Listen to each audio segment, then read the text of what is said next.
Kerusi lipat yang model ni memang selesa gila. Yang ni yang jenis rendah, bila korang duduk memang selesa untuk sandar macam ni. Bahagian tepi dia ni jenis jaring. Bila duduk lama pun tak ada hal sebab dia tak panas. Udara boleh keluar masuk dengan cantik. Seketul macam ni, kalau korang nak bawa mana-mana, mudah untuk buka dan pasang. Buka dia punya tempat duduk, lipat cantik-cantik, dan dia punya rangka tempat duduk ni tinggal cabut je satu-satu. Yang ni mudah tau sebab dia punya komponen ni semua cantum sekali. Dia macam kemah macam tu. Benda ni kalau lerai satu-satu susah oh.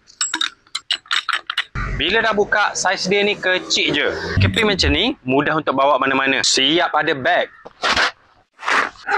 Ada beg macam ni baru mudah untuk korang bawa mana-mana. Kerusi yang besar tadi, bila leraikan, dia punya saiz ni saja.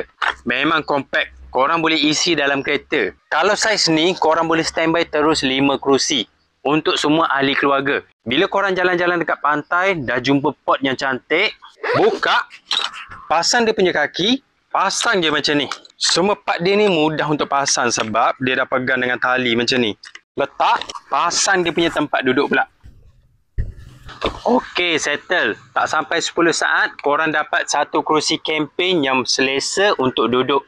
Letak, terus duduk. Kerusi ni memang selesa gila. Saya lagi suka kerusi ni berbanding kerusi yang terus buka macam tu. Sebab yang ni kedudukan dia lebih best. Jadi lepas ni kalau korang pergi mana-mana, jumpa je tempat cantik, boleh terus lepak. Kalau ada kerusi ni, mana-mana korang boleh lepak. Tak perlu nak sewa kerusi plastik. Jadi kerusi ni korang boleh check dekat link video.